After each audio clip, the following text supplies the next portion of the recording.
He looked me in the eye, sitting right in the house I paid for, and said this to me: "I can't do this anymore. I feel like I'm carrying all the emotional load here. You don't even do the dishes when I ask.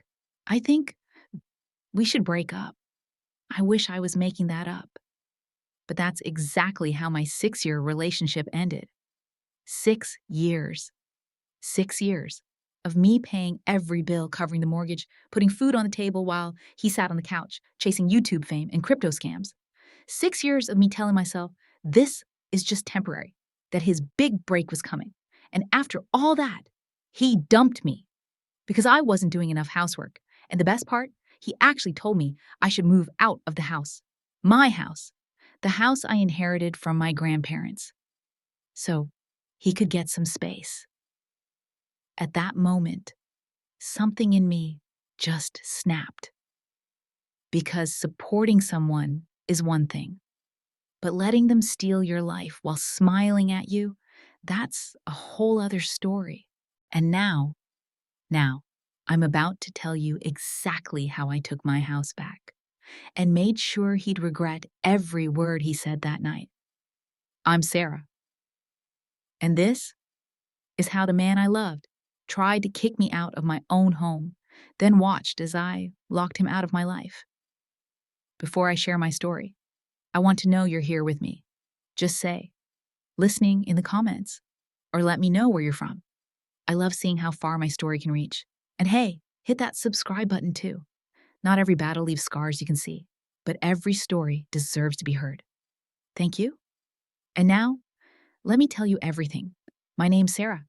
I'm 34 years old and I live in Portland, Oregon, in a house I didn't buy, but earned. It was my grandparents' house.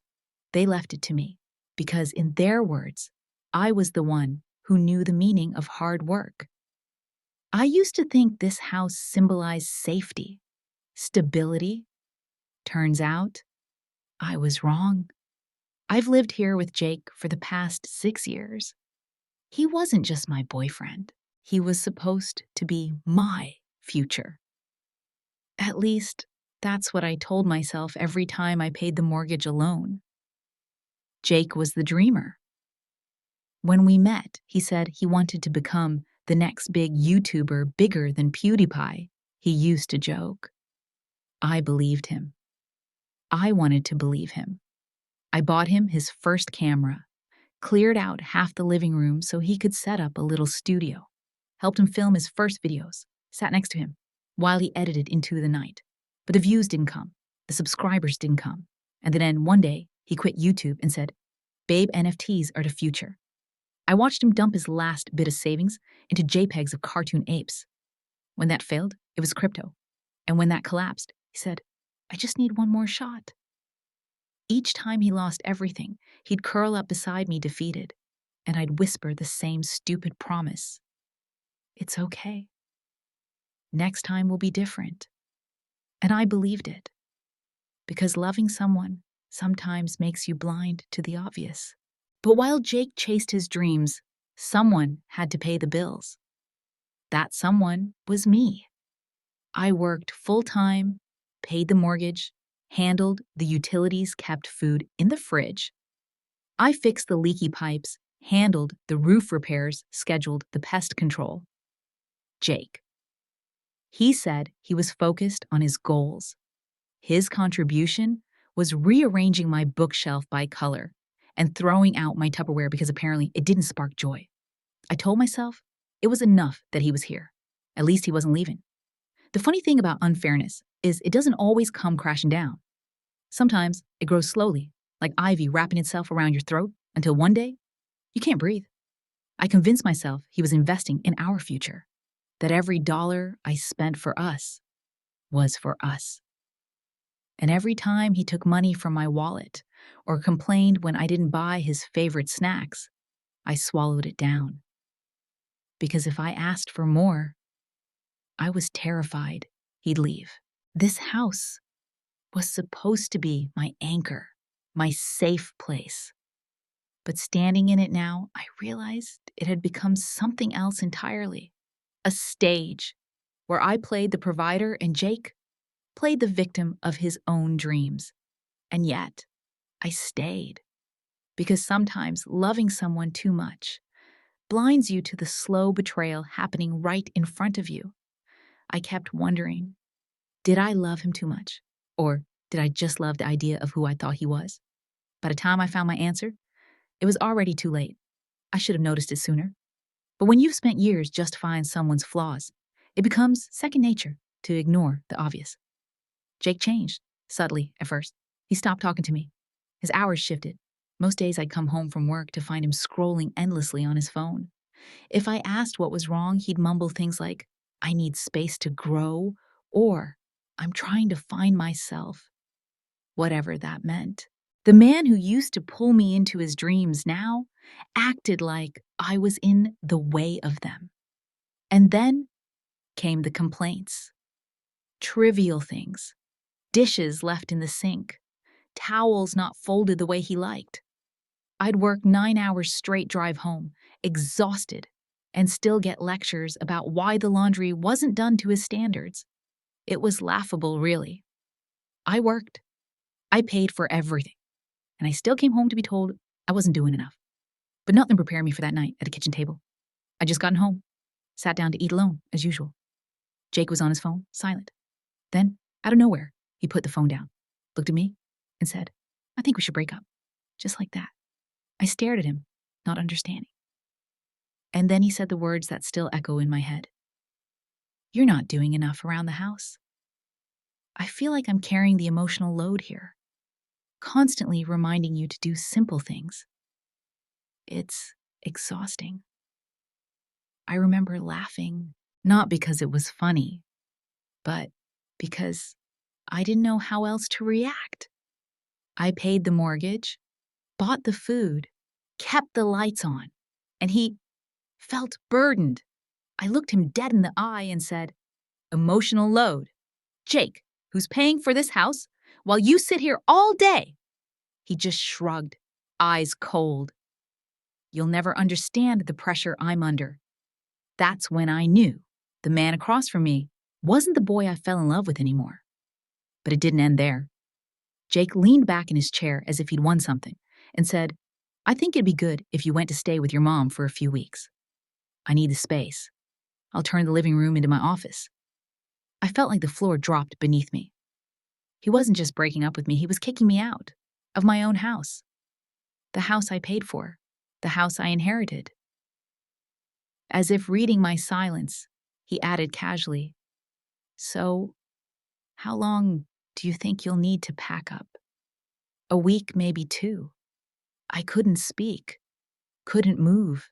I just stared at him, realizing 6 years of sacrifice, of swallowing every insult, every broken promise. And now he wanted me gone, as if I was the guest in his fantasy. That night, I didn't scream. I didn't cry. I didn't argue. I stood up, quietly cleared my plate, and washed the dishes. Because sometimes, silence speaks louder than anger. And in that silence, standing there with soap suds on my hands, I asked myself the question I should have asked years ago. How long had I been holding on to someone who'd let go of me long before Jake didn't leave after the breakup? He didn't pack his bags. He didn't sleep on the couch out of courtesy. Instead, he acted as if nothing changed. Worse, he acted as if I was the one who needed to leave. "Honestly, I think you should be the one to move out first," he said casually, over breakfast, sitting in the house I inherited at the table I bought, eating the food I paid for. I stared at him in disbelief, but he went on. "I just need time to get things together. You know, sort out my future." Then he started planning. "I'll convert the living room into my office," he said, scrolling through Pinterest, saving pictures of fancy desks and gaming chairs. "Oh, and I'll probably declutter the kitchen, make it more of a shared zone." I listened, frozen. My house had become his project. And me? I had become the guest. Day after day, Jake lived like he owned the place. He'd blast music at midnight, take over the living room, leave messes everywhere. And when I said anything, he'd remind me, "We're not together anymore. You can't control me." 1 week after our breakup, it got worse. Jake invited a woman over. Her name was Lila, younger, pretty. I watched from the kitchen window as she stepped out of his car, laughing. Jake brought her into my house like he owned it. I stood in silence, gripping the edge of the countertop as I listened to him give her a tour. This is the living room. I'm redesigning it as my personal office. Still a work in progress. He even showed her the kitchen, casually saying, "Yeah, we share this space for now. My old roommate's just finishing up moving her stuff out." Lila looked at me with pity. I will never forget that look. Like I was some washed-up tenant overstaying my welcome. And Jake? He didn't even flinch. He let that lie sit there like it was the truth. I felt humiliation burn in my chest, hotter than any anger I'd known. But I said nothing. I nodded, smiled faintly, and stepped aside when Lila passed me. That night, while they were out getting drinks, I called a locksmith.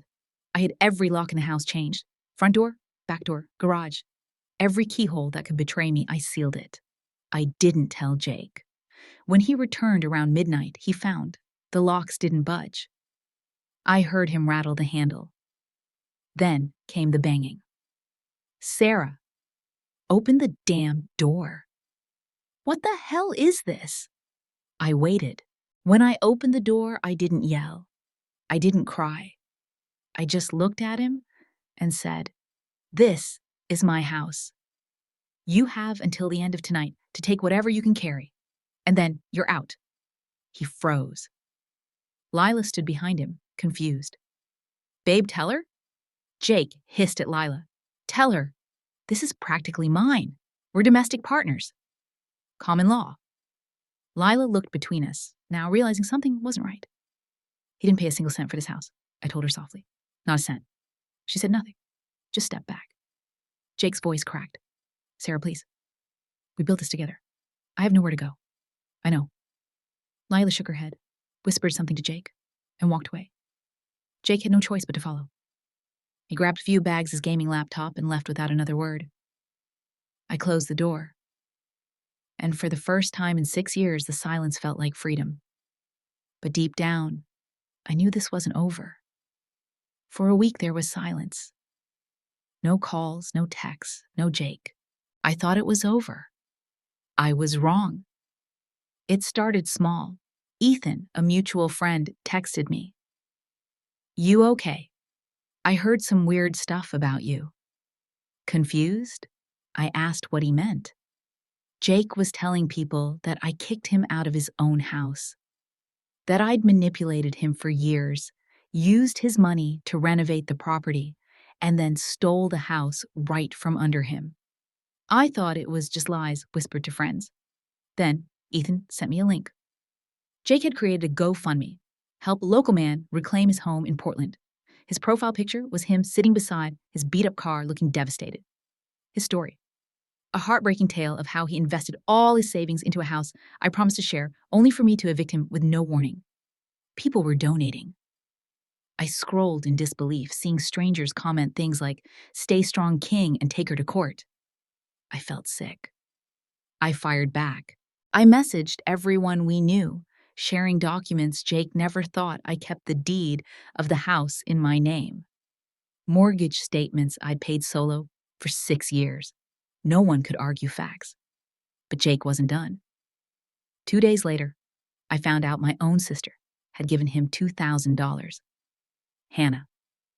Jake told her he was homeless because I had betrayed him, that he'd invested in our future, and now I left him with nothing. He even showed her fake bank statements as proof. She believed him. When I confronted her, she cried. She felt used, betrayed, ashamed. What hurt more was realizing Jake wasn't just targeting strangers anymore. He was turning my family against me, and it didn't stop there. At a local grocery store, I ran into his mother, Linda. She looked tired, hollow. She handed me an old photo album of Jake as a child. "He told us he bought the house, Sarah," she said quietly. "Said you tricked him. He needed money. We believed him." I didn't know what to say. There were no words for betrayal like that. I stood there, holding that album, of the boy I once loved, realizing he'd become someone I no longer recognized. And yet, somewhere deep inside me, there was a flicker of guilt, because part of me still remembered the version of Jake who used to dream with me. But that Jake was gone. In his place was a man who didn't just want my house. He wanted to ruin me, financially, socially, emotionally. I walked home that night, clutching the photo album like a wound, and I asked myself, when someone you once loved tries to destroy you, how do you fight back without losing yourself? I thought the silence meant it was over. Jake had vanished. Days passed without hearing his name. But peace, as I learned, can be the cruelest illusion. One Friday afternoon, as I was sorting through the mail, I found a thick envelope stamped from the county courthouse. My name on the label. My hands shook even before I opened it. Inside was a lawsuit. Jake was suing me. I sat at the kitchen table, reading and rereading the documents, thinking, somehow, I must be misunderstanding. But no, Jake had officially filed a claim demanding shared ownership of my house. His reasoning was beyond absurd. According to Jake, we were common law spouses. He claimed that after 6 years of living together, my house had become joint marital property. He accused me of kicking him out of a shared home and demanded half its value. He even had the audacity to list the $2,000 Hannah had lent him as a financial contribution toward the house, presenting it as proof he'd invested in the property. Attached were receipts of things he'd bought while living here, random household items like a gaming keyboard, an ergonomic chair, a microphone stand. Jake claimed all those counted as his financial participation in building our home. I sat there, stunned, remembering all the times he'd rifled through my filing cabinet, all the mail I'd left lying around, all the receipts he could have photographed without me knowing. He hadn't just betrayed me. He'd been preparing to betray me. Then came the next blow. Jake had a lawyer. Not a fancy one, but someone he'd found in Salem, a firm that specialized in defending men wronged by manipulative women. That was the narrative Jake was selling, now that I had conned him, stolen his money, and left him homeless. I received official notice demanding I appear in court. Jake wasn't trying to return. He was trying to take half of everything. But he didn't stop there. Jake went public. I found out from coworkers' first whispers spreading through my office. Jake had started posting about me online. Photos of our house. Claims that I was a con artist, that I preyed on men's emotions, drained them financially, and threw them away. He called me a gold digger, a scammer, a witch. Strangers attacked me in comments. My social media accounts were flooded with hateful messages. People said they'd pray for Jake to win in court. What hurt most was when Hannah found those posts. She came to me crying. She said she felt responsible. Jake had used her money to help fund his legal claim against me. And I lost control. In my exhaustion and fear, I snapped. I asked her how she could have been so naive. Asked why she trusted him over her own sister. Hannah's face crumbled. She turned and left before I could take the words back. I had pushed away the one person I still had, and then came the final crack. Linda called me. Jake's mother apologized for what she was about to say. She told me Jake's father still believed Jake's version. He thought Jake had simply been lost, misled, and that I was the one who'd ruined him. The man who once called me family now saw me as the enemy. I sat there, listening to Linda say she didn't know who to believe anymore, that she was tired, that she wanted to trust me, but didn't know how. When I hung up, I didn't cry. I didn't scream. I sat in silence, realizing the truth. Jake didn't just want the house. He wanted to destroy me. And part of me wondered, after loving someone that long, how do you fight them without losing the last pieces of yourself? That night, I made a decision. I hired a real attorney, not a discount firm from Salem, a serious legal expert in Portland who specialized in property disputes and fraud cases. I wasn't fighting for the house anymore. I was fighting for my life. Together, we went through every document Jake had submitted to the court. My lawyer helped me piece together the truth. Jake's so-called evidence was a patchwork of lies. The receipts irrelevant household purchases. The supposed contributions manipulated. He had even altered a few old invoices using scanned versions of my paperwork. Jake had stolen those documents from my filing cabinet during the months he was living here, planning his case long before we even broke up. But I wasn't alone anymore. A week later, Hannah came back. She stood in my doorway holding the original loan document Jake had signed when borrowing $2,000 from her. His signature. His car listed as collateral. That loan agreement proved the money Jake claimed as investment was, in fact, debt. She cried when she handed me the envelope, but this time, I held her. We weren't going to let him win. Ethan joined us too. He helped us gather everything Jake had scrubbed from the internet. Screenshots of his GoFundMe page before he deleted it. Archived versions of his public rants. Messages from Lila who confirmed Jake had lied to her about owning the house. Together, we built not just a legal case. We built the truth. Then, I decided to go public. I invited everyone who once knew me to my house. Friends, colleagues, even old neighbors.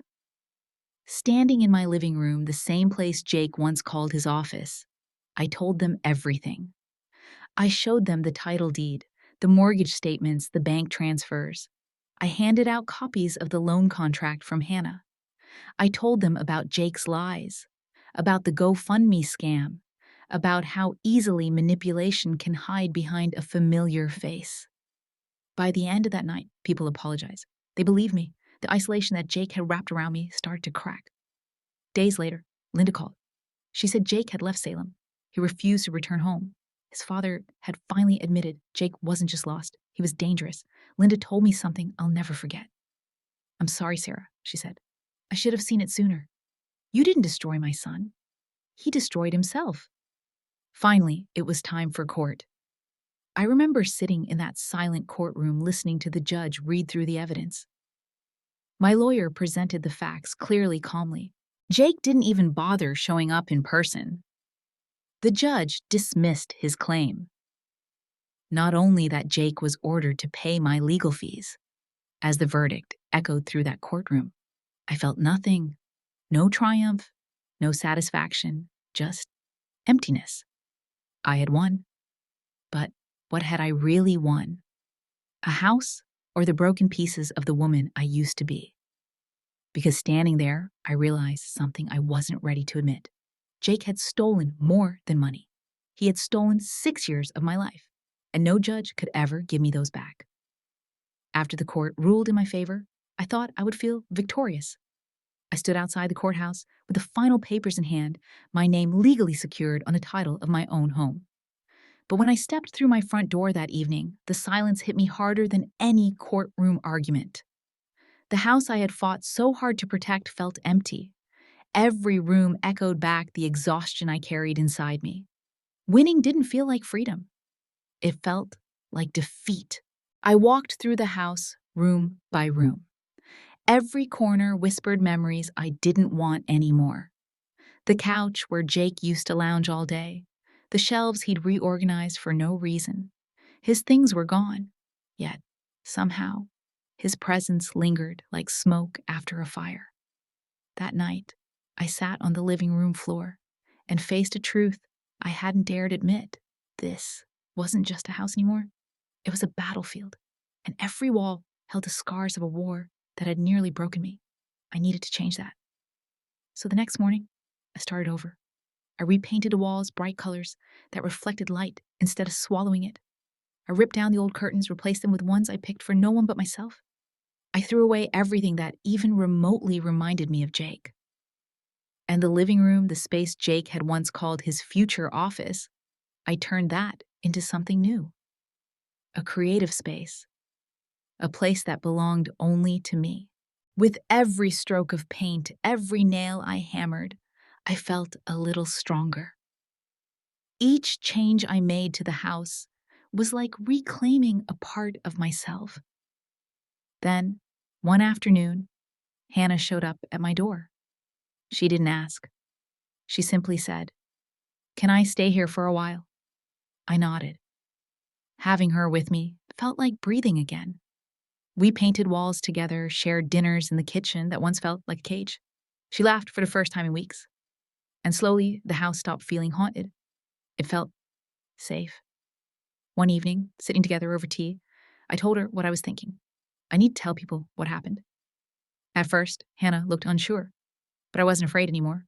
I started a blog, not for revenge, not to expose Jake, but to tell my story. I wrote about the relationship, the slow manipulation, the financial control disguised as love, the lawsuit, the lies, every painful detail. I wrote until my hands cramped and my heart ached. And then I published it. I expected nothing. But people read it. People shared it. Women from Portland and beyond messaged me thanking me for putting their hidden stories into words. They told me they'd thought they were alone. They weren't. And neither was I. The house was becoming a home again. My blog was becoming my voice. Then one morning, a letter arrived. From Linda. She said Jake had finally accepted a job in Boise working for his uncle. She thanked me, not for forgiving him, but for helping her family see who Jake really was. She ended the letter with, "He was lost long before you met him." I folded the letter and put it away in a drawer. I didn't hate Jake anymore. I didn't feel anything at all. That weekend, I gathered every document, every receipt, every photo tied to him. I burned them in the backyard, watching the paper curl into ash. Then I hung a small wooden sign in the hallway. My house. My life. And for the first time, I sat alone in my living room, cradling a cup of tea, and felt free. Jake had broken me, but he'd also forced me to rebuild. And now, I was finally ready to live. My birthday came not long after. I hadn't celebrated in years, not properly. But this year, Hannah insisted. So we invited friends, real friends, people from my blog who'd reached out, strangers who had become allies. Hannah cooked. She decorated the house, chose flowers, even ordered a cake. She told me, "This isn't just your birthday, it's your restart." When guests arrived, they stepped into a house that felt nothing like the one Jake used to claim. Sunlight filled every room. The walls gleamed. The kitchen, once a place of silent arguments, now echoed with laughter and clinking glasses. I stood there, watching it all, realizing something I hadn't dared hope for. This house finally felt like a home. Partway through the night, Ethan introduced someone. His name was Ryan. He was quiet, polite, not someone who tried to dominate the conversation. Just calm. For the first time in 6 years, I looked a man in the eyes and didn't feel fear. I wasn't ready for anything new, but it felt good to know that maybe, one day, I could be. As the night wore on, people asked about my blog. It had become more than a story. It was a community, a place where women share their truths, their pain, their healing. And I realized this blog wasn't about Jake. It never had been. It was about survival. It was about taking back your voice. At one point, Ethan leaned over and asked, "If Jake showed up here at your door, what would you do?" I laughed softly. I'd offer him a coffee and ask him to leave. Because this wasn't his place anymore. This was mine. Later that night, after the guests left and the laughter faded into the walls, I sat alone by the window. The house was quiet again. But this time, it didn't feel empty. The windows were open. The night air was cool. And for the first time in years, the silence felt like peace. People say the ones who break you are the villains in your story. But I think sometimes They're just the reason you finally start writing your own. And this time, I'm the one holding the pen. Sometimes the people who break us aren't villains.